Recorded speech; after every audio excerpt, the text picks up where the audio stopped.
Zweig Group invites all AEC industry leaders to the 2024 AEC Small Business and Entrepreneurship Forum, the premier event for small firms in the AEC sector. Experience innovative strategies and insights on May 21st, crafted by Zweig Group's industry experts. Engage in keynotes and interactive sessions focused on recruitment, retention, and business growth. Join Zweig Group for this unique networking opportunity and take your business to new heights. Secure your spot today and be part of the AEC industry's future. Visit zweiggroup.com for more information. The Zweig Group team looks forward to welcoming you.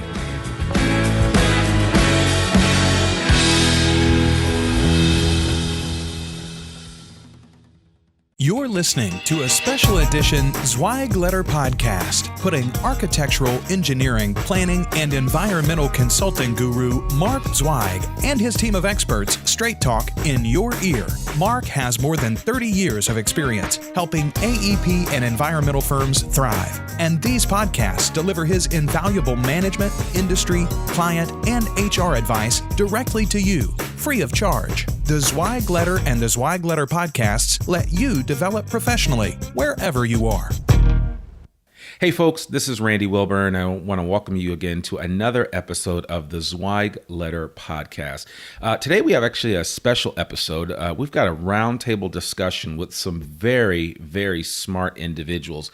I've assembled some of our interns as well as one of our newer employees to come join me today to just kind of talk about the future of the design industry from the perspective of the millennial workforce. And it should be interesting to just kind of hear what they have to say. And so those of you that are out there that are part of my generation, whatever generation you want to call it, generation X or Y or whatever, and I'm not a baby boomer, but those of us that are between our 40s and our 50s, I think it's important for us to have some perspective about this generation coming up behind us, specifically the millennial group, those 18 to 35 year olds right now that are in the workforce and that are actually doing some amazing things. I'm always blown away at the iteration and the ideas that I see come out of a lot of these young people, especially like these gentlemen that are in the room with me today. So honestly, even if you say, well, that person's not an engineer, that person's not an architect, so I'm not going to listen to them, you'd be wise to take note of what the next generation is saying about things, both from a work perspective, work-life balance, when they talk about just the things that are important to them. I think the challenge that we have, especially in the design industry, is tuning out this younger generation and not necessarily giving them the time of day, if you will, because it's like, well, I've been there, done that, so they have to learn the hard way like I did. And I think that's a unfortunate focus that a lot of owners take in these design firms. So I really want to encourage you to kind of listen closely to what these guys are saying, and whatever nugget of truth you can take out of what we're going to share today, take that and use that for your benefit. And seeing as which, even I forget some things. I mean, this is our second go round of recording this because the first time I forgot to hit the pause button. So I don't know if my first intro was better than this one, but this is the one that you're going to get. So, we'll take it from there. But I've got Jordan Barrett with me. He's a new intern. And by the way, we get all of our interns from the great University of Arkansas. Arkansas, we are here based in Fayetteville, Arkansas, which is where Zweig Group is based. We used to be based in Boston, but we're now in a true college town, and we have been able to mine some of the greatest talent in the world right out of this university that's just down the road, where about almost 30,000 students attend there. And so they're great minds, and I'm always blown away when I hear some of our interns talking back and forth, because it's almost like we're in a mini Silicon Valley here. Everybody's excited about opportunities, and they're not being limited by the fact that they're in the Midwest. And, people say, oh, well, you're surrounded by pastures and cows and pigs and chickens and all this other stuff. Yeah, but, great ideas happen and emanate anywhere. So I think we're certainly benefiting from that here in Northwest Arkansas. But again, I've got Jordan Barrett, I've got Sanjay Jenkins, an outstanding young man, and Chad Coldiron, I think, who's got probably one of the coolest names that I've ever heard, and certainly he is more hot than cold, and I know he's heard that a million times. But just an outstanding guy, consultant that works here in the office at Zweig, and has really been doing some amazing things since he got here. So we're going to go ahead and get started. This is going to be more of a roundtable discussion. So certainly, I just encourage you to take from it what you can and what you can use, but I think it should be a lot of fun. So, Chad, without further ado, man, I'm so glad that you came to join us this morning, and I'd love to just kind of hear your thoughts about your perspective on things from your generation with this industry, what you've learned so far, and where you kind of see things going, and just talk. Well, thank you for having us all on this morning. As a millennial, I can tell you right now that I do not speak for every one of us, but what I do know is that most of the people that I talk to in my age in the workforce, we really just want to bring value to the company or the firm that we're working with. One of the best things about Zweig Group is that it really allows us to do that here. Since my first week, one of our longtime consultants, he's actually in an office in New York, Ted Majeka, he told me on my first day, learning this industry is going to be like drinking from a fire hose. And man, he was right. But for me, the most fun is the change and the growth. And in that itself is the real X factor at Zweig Group. The attitude for planning for the future around here is amazing, and we don't dwell on the past as it's something that we know we cannot change. The focus is growing at Zweig Group brand. And that really is kind of the focus of Northwest Arkansas too. Randy kind of touched on that. We're one of the fastest growing metropolitan areas, I think maybe behind Minneapolis, St. Paul, and a couple others in the big markets. Basically, if it has to do with the future of Zweig Group and growth, there's a really good chance I'm going to be able to get any director in the building to really jump in and grow that conversation with me. Really, some of the best takeaways, I guess, that I've had from my time here so far are just going to be I got the most clear definition of what marketing is I've ever had in my entire life. And the reason for that is the realization that it's pretty clear that the AEC industry is a little bit behind in the way it needs to support marketing functions, and they can do more than they currently do. It's kind of obvious if you look at some of the patterns, like the names of firms or some of the block letters they have in their lobbies. But first you have to make sure that they really understand the definition of marketing as an organization, and that's what we do here at Zweig Group. We can go in from the top down and really define that for everyone in the organization, all the way from the person up front, all the way to your director of marketing or anyone in charge there. Basically, the firms that invest more in real marketing, they just outperform other firms. It's plain and simple, and it's definitely a trend that anyone in the business can see these days. So getting to sit in on some of these things and really just start to learn this industry has been a real eye opener for me. The growth and the change is the challenge that I was looking for in coming over to this industry, and really just coming to work every day with some of the minds that are in this office is really the true blessing that I feel like I have right now. Okay, well, that's cool. So let's take this a little further, because I would love to know, and I think the audience would like to hear, what were your perceptions before you got involved in this industry? You came out of the insurance industry, is that correct? I was, yes. Yeah, okay. And just for everyone's edification, at Zweig, we have found talented people in just about any industry and brought them in and have I don't know if I could use Zweig as a verb, but Zweiged them up to the point where they get it and are able to add value to just about any conversation that we would have with a client. But I mean, you came out of a different industry, and I'm curious to know, and this might be helpful for the listening audience, what was your perception of engineers and architects before you actually got involved? Well, I'll be honest. One of the most surprising things to me is the high level involvement of some of these principal architects and engineers. They run these companies. These are their brainchilds. For the most case, there isn't the big business guy who came out of the Harvard Business School that's actually running these highly successful firms. And for them to grow to where they are, just coming from someone who, or a mind as focused as an engineer's can be, it is really a testament of how hard these guys work. Because it's not easy for them to get out there and do all the functions that your business needs to grow, because they are architects and engineers. And I've got a family member who's an architect. We see buildings differently, we see roads differently, we see everything differently. Yeah. So that's one of the cool perspectives I think about being an architect or an engineer is, engineers. I have a friend who I think looks at everything and he tries to figure out how he could take it apart and put it back together. Right. And then all my brother wants to talk about when we see a buildings is the ceiling structure, how the windows are put in, and those are just perspectives that I've never gotten before. So to kind of get to dig into the mind of these people a little bit doing what we do, it's very interesting.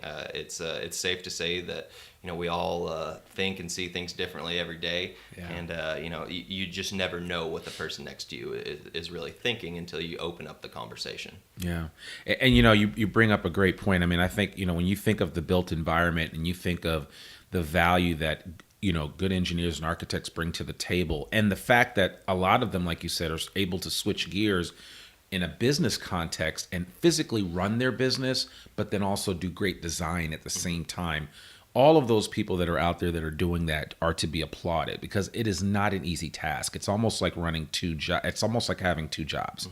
And it's also one of the reasons why really good engineers and architects that understand business and how to run it are so successful, and they're almost head and shoulders above the rest. And so and fortunately for us as consultants, management consultants to the design industry, we're able to come in and kind of provide that experience and kind of maybe shorten that gap that a lot of firms have in terms of the ability from a business perspective to run things the way that they need to be run, because they do such great design, but then sometimes they come up short on the business side of things. And so, I'd like to think, and this is not to toot our own horn here at Zweig Group, but I'd like to think that we're able, in a lot of instances, from a consulting standpoint, to bridge that gap for firms and just help them get to a greater understanding of their strengths and weaknesses, and how even in those weaknesses that you can, seek out the help of a good consultant that will, kind of help you, with those issues that you're not as strong in. And it's just one of those things that just makes perfect sense, right? And a lot of times we never ask for help until we absolutely need it. But I think especially in this industry, when you're doing something as important as building roads or designing buildings that don't collapse and bridges that don't collapse, and that's hard work. And so, we can't expect you to do everything, but again, you have to get your businesses in the type of shape that allow you to be successful and to continue to go out and making and designing great things. So, I mean, you bring up a great point, and you're right. Engineers and architects look at things totally differently than we do. And I've always appreciated that, no more though than when I came to Zweig and understood what it was like working for the design industry. So I've always counted it a pleasure to serve in this industry, because I know I'm doing something. It's not so much that it's so noble, but it's that, wow, I'm actually helping out people that are really doing great things in our society. So, and I know that's a little hokey. Maybe I should have some background music to go with that, but but that's the deal. But no, I appreciate that. I'd be curious, Sanjay, to know, you just got into things a couple of months ago, and you've been working with us now, and you actually are an entrepreneur in your own right. And I'd be curious to get your perspective on things and what you've seen so far, just coming in and helping out. You've kind of touched your feet in M&A. You've done some work on the marketing side of things, and you've also helped us with executive search. And I'd be curious to see what your thoughts are about the industry and what some of your perceptions were coming in versus what they are today. Yeah. First of all, thank you for having me on this podcast. This is actually really exciting. And I came into working at Zweig Group with very little sort of information, any sort of knowledge, preconceptions about the design industry. I would say that I've always been more on the tech side. I think that's part of the sort of the trend with with some millennials, and so I didn't really think about the built environment, just what engineers and architects do, but if you spend a little bit of time thinking about it, you realize, like, I mean, everything that you do is related to what engineers and architects have done, like the spaces that we occupy, and I think that's really, really special. Coming in, I'm a marketing intern primarily, but again, as you said, I've done executive search work, and helped other parts of the organization, and something that I've noticed in the architecture engineering industry is that there's a lot of potential for marketing to be like a huge value add for everybody, especially in the digital space. I think the AE industry, and this is not necessarily a bad thing, is sort of like lagging in terms of digital media. Behind the eight ball, if you will. Absolutely. Yeah, it's the elephant in the room that nobody wants to talk about, and you're absolutely right. I mean, it's just I'm constantly reminding leaders of firms that, look, you guys have to embrace this social culture that we're in. Everything's being done. I mean, I'm holding up my phone here. Everything's being done on this device. People are consuming so much information, and I keep telling firms that if they're not on here as much as they are on other things, that they're going to miss out on a lot of opportunities. So absolutely, like, I think right now all of the attention's on mobile, on the digital media. Not all, but like most, I would say. And I think it's important that anyone in any sort of business understands the importance of having some sort of presence on these platforms. And that's something that I've really tried to push here at Zweig Group. We've been sort of revamping our whole Instagram strategy, and just I'm gonna sort of like segue over here for a little bit. I think Instagram is the single most powerful tool that the AE industry has at its disposal. Instagram and Pinterest, just because engineers and architects build things that people can see. I mean, these are tangible spaces, and they're beautiful spaces that need to be shared. And I think a lot of firms need to sort of just spend a little bit more time telling their story and sharing the things that they create with the world, because people are interested. People want to know how these things are put together. They want to know, what's happening, what the trends are, and people care about that. Yeah, no, you bring up a great point, and it's so funny because, I mean, it's one of the reasons why Facebook bought Instagram. Yep. I mean, Zuckerberg is no joke. Level, he understands it and gets it. I mean, and now, they basically have taken Instagram and pivoted and added new features.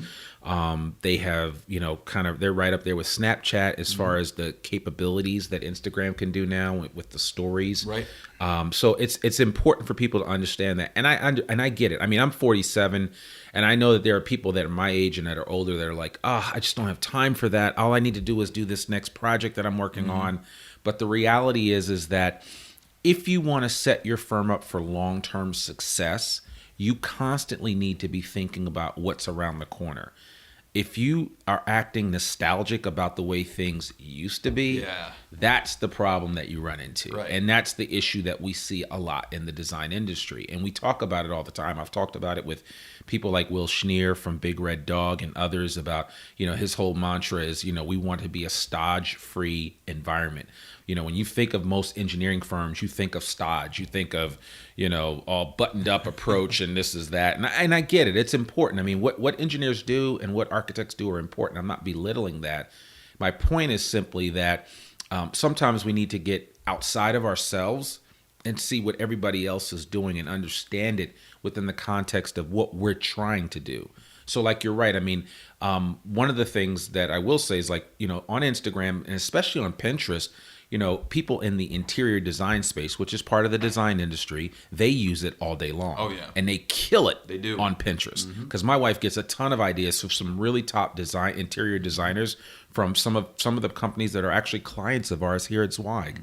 So, I mean, there are ways to utilize that. And I know that there are only so many ways that you can snap a photo of a brick or of concrete being poured, or of rebar, and or you fill in the blank, any item or product that comes out of the design space. But you have to understand, really, you're just telling a story. Absolutely. And my idea would be simply to maybe tell a story of a project that you're doing from start to finish, because what you'll find is that you will find an audience for that story, people that you might not even think are even relevant, but that are relevant, and that people will start to hear about things, and then all of a sudden it catches on, and then Channel 11 calls you and says, look, we want to do a story on this building that you're building because you've told such a compelling narrative on Instagram. We'd like to learn more about it. Yeah. And then all of a sudden you're on the evening news at 6 and at 11, right? I mean, so and you can't pay for that kind of exposure. You can't.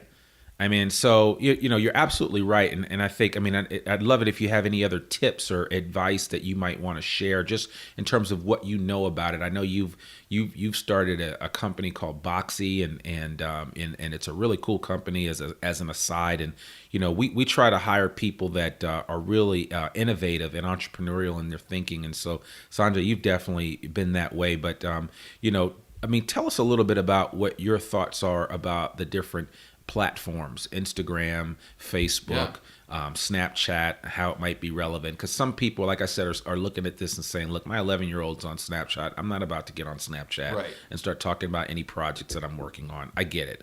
But why don't you just talk a little bit about, some of these different social media platforms. I can do this all day. I know, actually. I know you can. So with my company Boxy, which I actually founded with Jordan over here,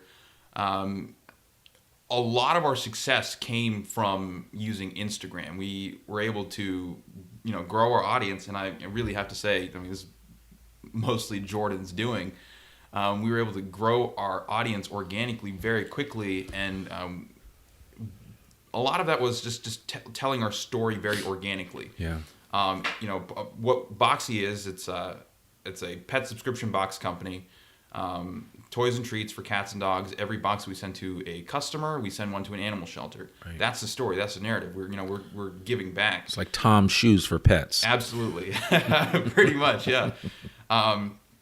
And tools like Instagram, tools like Facebook, Snapchat, they've all been really great ways for us to tell our story, and we've derived a lot of value from that. And I think just sort of like going back to the the AE industry and where the strengths are, I think like if you're an architect and you design something just gorgeous, your phone now has the capability to take almost DSLR level photos. Like 4K. It shoots. It shoots in 4K video. So Absolutely. It doesn't get much better than that. It doesn't. You can do so much damage just from your cell phone now. So I would say do a lot of really just beautiful photographs on Instagram, and when you post it, don't just post and say here's tell your story in the description. And then when you're trying to build out your sort of organic audience, you really got to leverage hashtags. Yeah. And I know it's really cliche to say, use the hashtags, but there is a lot of value. We grew our audience at Boxy significantly, just making sure that we stuck to the 11 plus hashtag philosophy. And these hashtags are always relevant to what we're posting and what our business is about, but also to the community at large. So actually, the week before I started at Zweig, I created a little just test Instagram page, and I just found really great, buildings, just interior design photos from the internet, and I would share them on this Instagram page, and I was able to grow that audience. To it wasn't very big. It was about 100 people in the first day, but that was just purely organic. Yeah. And so I think the design industry needs to leverage Instagram's ability, and then also Pinterest. I think Pinterest is definitely not talked about as much as Instagram and Facebook. Right. I would say the real strength is, with the new stories feature, you can actually sort of authentically tell your own story with the people behind it. And right. I think people nowadays, in social media really care more about the people behind these brands and these companies than they do just about these brands. So it's very important to make sure that you do bring out the life within your company. Right. With Facebook, I think the real power is in video. Facebook is a really great platform for video. Yeah. And that's only going to get bigger. I think, with Instagram's, it wasn't that long ago when Instagram brought out the video feature. And then also both platforms, they just have a fantastic ad program. Yeah. It is amazing how much targeting you can do on both platforms. I mean, we just did the video yesterday. Absolutely, and yeah. Chad was part of that, and Jordan was part of that, exactly. and you shot it, Yep. and I wrote the script, and Right. we all kind of collaborated together, and probably within an hour, Yep. we had a video that was done. We got granularly focused in terms of the location. So from a geo perspective, geolocation perspective, we hyper focused on one area of the country. Yep. For an event that we were doing, and created a nice little simple commercial and got it out there. Yeah. I mean, a couple of years ago, you could have never done that, Yeah. or you could have just put it out on YouTube and hope for the best. Right. But Facebook allows you to kind of really just get laser down. focused. Exactly. So, And that's a tremendous value. Also with Facebook, they have the 360 video capabilities, Yeah. which again in the design industry, in the built environment, that's a huge value add. Yeah. If you're able to do like a 360 walkthrough of a really great building that you just designed, Right. people want to see that. That's Yep. content that people care about nowadays, and the technology to create that is very accessible. yeah, You it's in your pocket. It is. It It really, really is in yeah. your pocket. So And then with sort of Snapchat doesn't get talked about as much. People have been saying Snapchat's on its way out. I think Snapchat's about to go through a reinvention. yeah, Or they're about to bring out some big with features. the glasses and everything, Yeah. and the lenses. I mean, you're going to be able to. I mean, they're hard to come by right now, but as more and more people get them, I think you're going to see there's a different play with Snapchat. It's going to be interesting to see what Yeah. happens. I mean, people like Gary Vaynerchuk are really bullish on Snapchat, Yeah. and that's one of my favorite guys, and we'll I'll put a link in the show notes to Gary, because I mean, anybody that doesn't know this guy, he's a real character. He's got a potty mouth, but that's okay. And Gary Vaynerchuk is the reason why I'm in the marketing area. I'm being completely honest. I remember it was 2 years ago. I was watching some YouTube videos.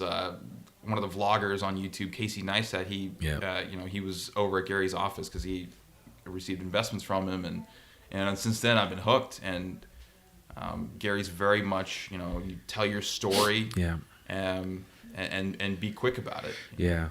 And I think also Gary's message would resonate with any engineer or architect. His whole idea and his whole persona is, to thine own self be true, right? I mean, don't worry about what other people are doing. Do you? Yep. Right? Architects, engineers, those of you guys that are listening to this, just continue to do you.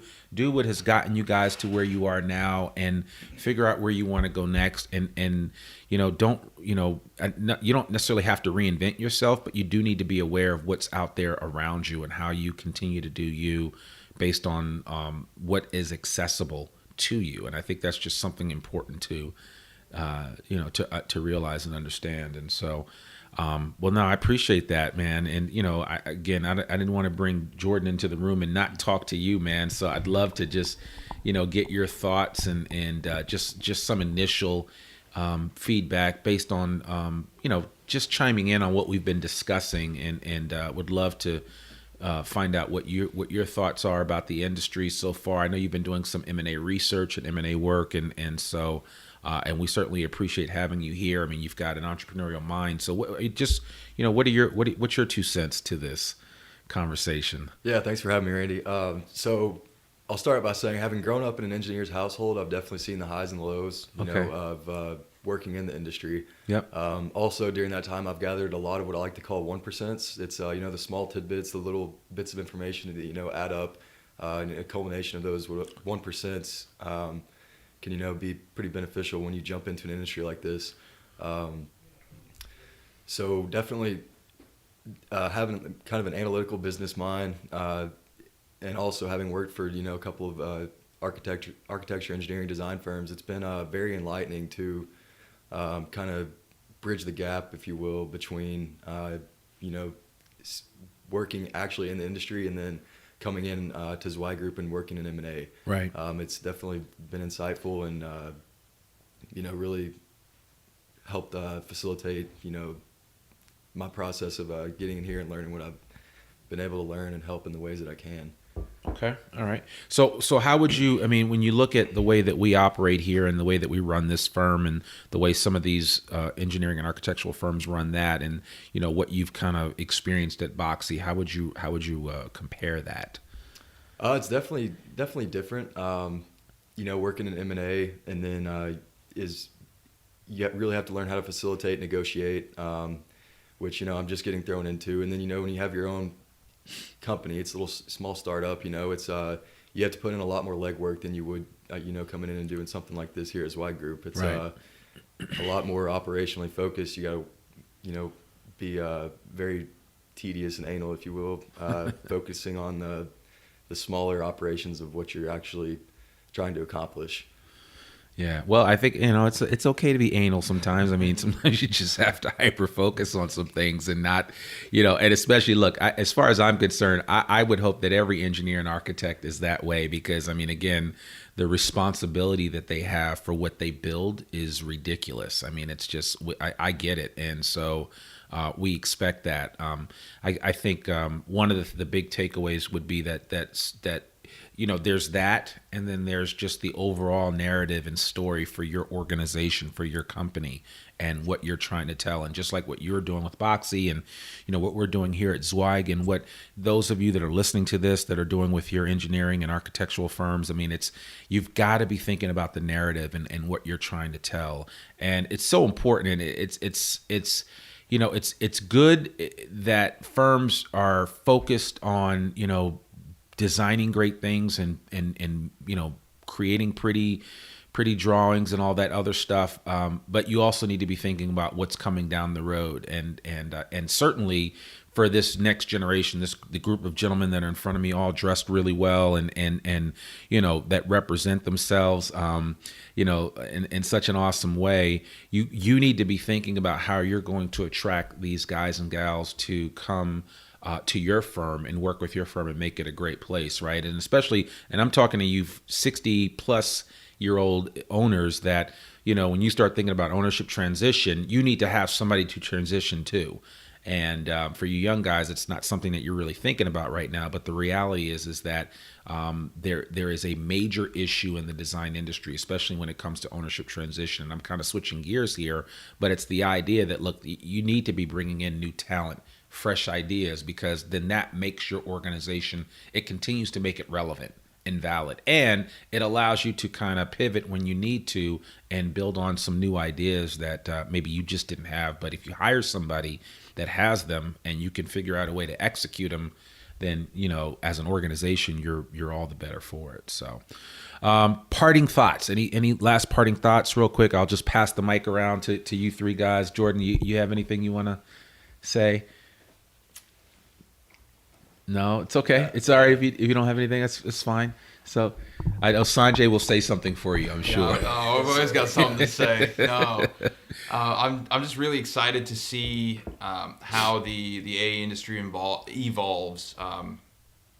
Incorporating digital media, and I'm very excited to be a part of the Zweig Group. I think there's a lot of growth happening here, and I'm really, really just very, very excited to be a part of this. Well, that's awesome. Well, we're certainly excited to have you and Jordan here for sure. And Mr. Cold Iron.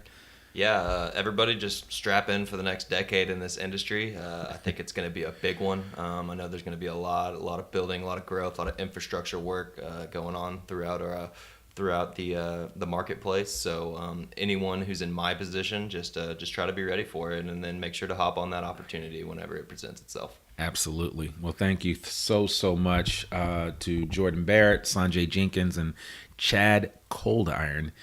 Really appreciate you guys coming on.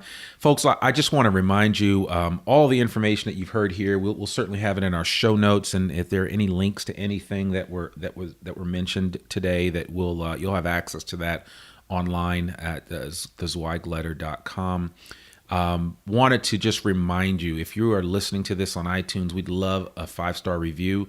If you think it sucks, tell us it sucks, and we'll try to correct it. We get all kinds of feedback and advice here, so we try to be true to ourselves, and in areas where we need to improve, we'll improve. But we can't do it without you, the listening audience. So I really want to encourage you to speak up and let us know what you think. And we've gotten some really great feedback and advice and emails from the listening audience. So please, just let us know, and also share this with your friends. It's really important for you. And I have one more thing I want to share with you, is that we want to thank you for listening to this podcast by offering you a free copy of the Zweig Letter and there's still more, a free subscription to Civil Plus Structural Engineer magazine.